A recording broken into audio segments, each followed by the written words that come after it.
오늘 우리가 함께 볼 하나님의 말씀은 레위기 27장 14절에서 15절까지 있는 말씀입니다. 레위기 27장 14절에서 15절에 있는 말씀 같이 한 목소리 읽습니다. 시작. 만일 어떤 사람이 자기 집을 성별하여 여호와께 드리려면 제사장이 그 우열간의 값을 정할지니 그 값은 제사장이 정한 대로 될 것이며 만일 그 사람이 자기 집을 물으면서 내가 값을 정한 돈에 그 5분의 1을 더할지니 그리하면 자기 소유가 되리라. 아멘. 자, 두 번째 서원값이 돈 다음에 가축 다음에는 집이 나오게 되어집니다. 자, 그 다음에는 16절 이후에는 기업으로 된 밭이죠. 땅입니다.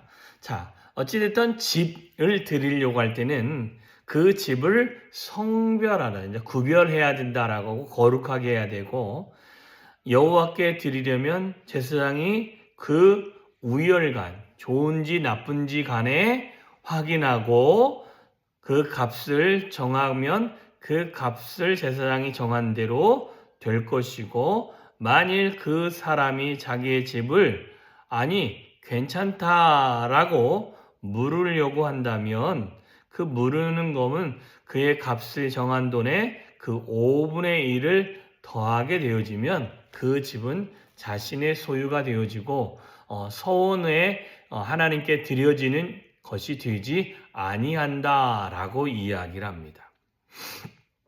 자, 가축도 그랬고 뿐만 아니라 가축 이후에 집도 이렇고 내일 이야기할 땅에 대해서도 똑같습니다. 하나님께서는 그 집을 받으시는 값을 정하고 그 값에 맞게 그 집을 하나님께 온전히 드려지게 되어집니다. 자, 그러면 여기서 계속 나오는 것은 물으면이라는 것입니다. 이제 물은다라는 건 뭐예요? 내가 마음으로 결단했던 것들을 아닙니다 라고 어제는 제가 변심이라는 표현을 썼습니다. 마음을 변하는 거. 자, 그런데 여기서 물으려고 하는 것은 왜 물으느냐?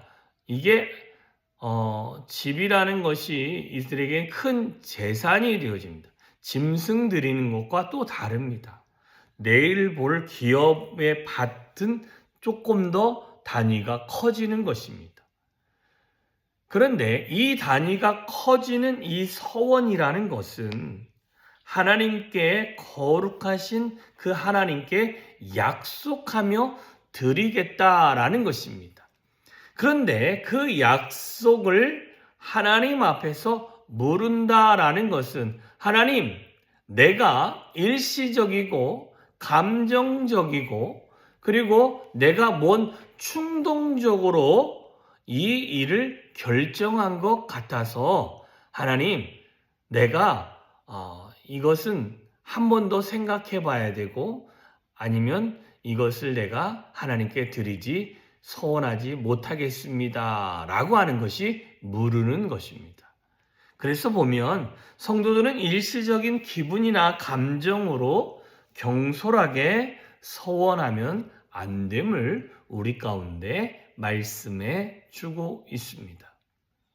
그래서 예전에는 90년대 초반 중반쯤에는 큰 수련회를 한다든지 청소년들 그리고 난 다음에 저녁 집회하면서 하나님께 헌신할 사람들을 앞에서 요청을 하면 은혜 받을 때에 많은 사람들이 내가 주의 일꾼이 되어지고 내가 주를 위하여 나의 시간과 나의 모든 것을 드리겠다라고 하는 그런 결단들을 하는데 이게 한 2000년이 지난 이후에는 그들의 방식들이 바뀌게 되어집니다. 어떻게 하냐면 은혜 받고 그때 서원을 시키는 것이 아니라 그 다음 날 조금 시간이 지나서 차분히 자신이 은혜 받았을 때의 감정이 차분해졌음에도 동일한 감정이 되어졌을 때에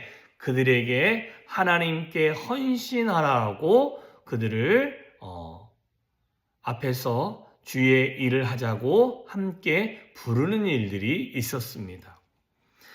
이것은 왜 그랬느냐?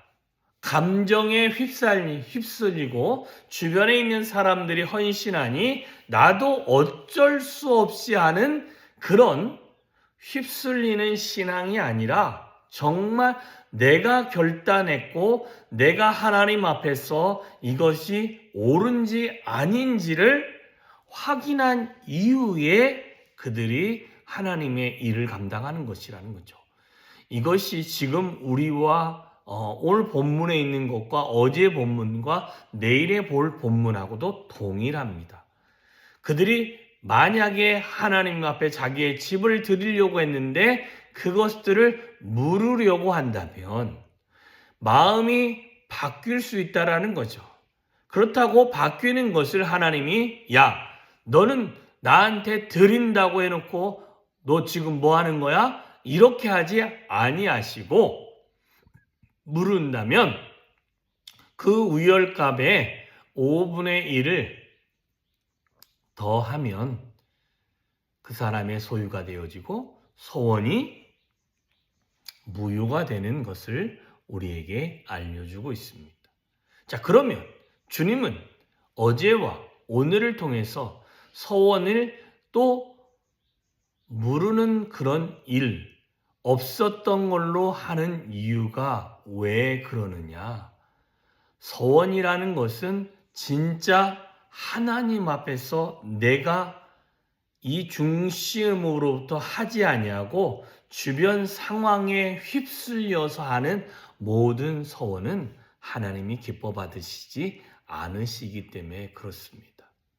그래서 우리가 작정을 하고 하나님 앞에 온전함으로 나아간다는 것은 내가 내 기분에 휩쓸리고 누군가의 말에 휩쓸려서 할 것이 아니라 내 중심이 하나님을 바라보고 내 중심이 하나님을 의지하는 그 태도로 하나님 앞에 내가 하나님 이렇게 하겠습니다 라고 작정할 수 있는, 그래서 저와 여러분의 소원으로 누가 영광을 받으셔야 하냐면 바로 하나님이 영광을 받으셔야 된다라는 것입니다.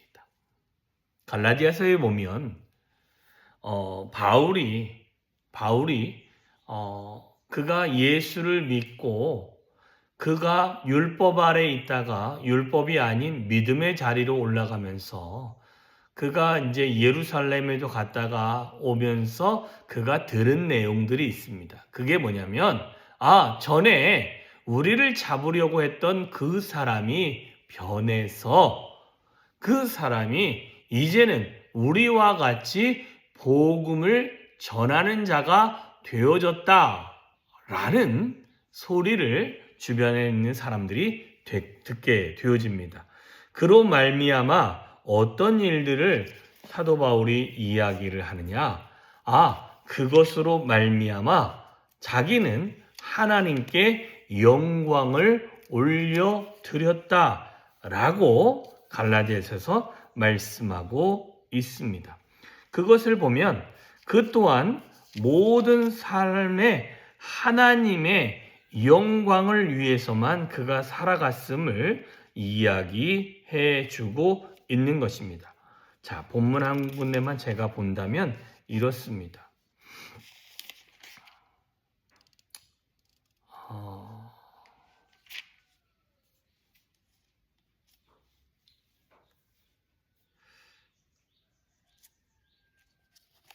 갈라디아서에 보면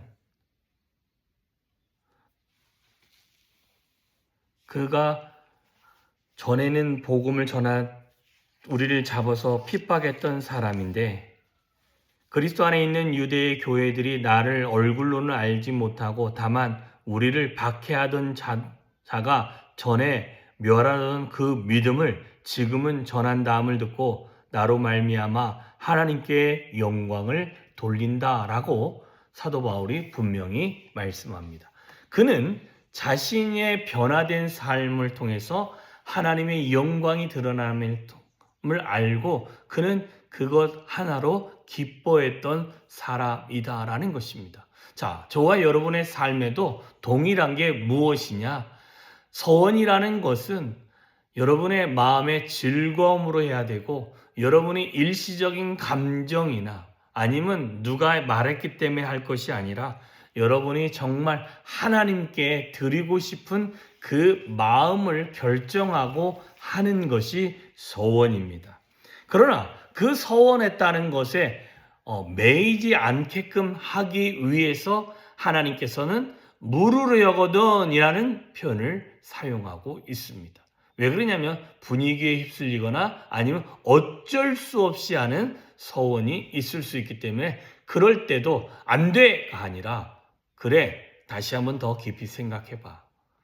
그래서 서원이라는 것은 결코 쉬운 결정이 아니고 뿐만 아니라 서원이라는 것은 하나님께만 영광이 되어지는 그런 삶임을 우리 가운데 알려주고 있습니다. 그러니 저와 여러분도 하나님 앞에서 무슨 결단을 하고 결정을 하고 그 삶을 살아가기로 결단한다면 여러분 그 결단에는 저와 여러분이 끝까지 지키려는 마음의 태도를 놓치지 아니했으면 좋겠습니다. 그래서 오늘도 하나님 안에서 저와 여러분이 이 마음을 유지해 주시기를 주님의 이름으로 축원합니다. 기도하겠습니다. 참 좋으신 하나님 감사합니다. 오늘도 귀하고 복된 하루를 허락하여 주심에 감사하고 하나님의 그 거룩함 안에 내 마음을 온전하고 기쁜 마음으로 하나님 결단할 수 있는 우리들이 되어지게 하여 주시옵소서.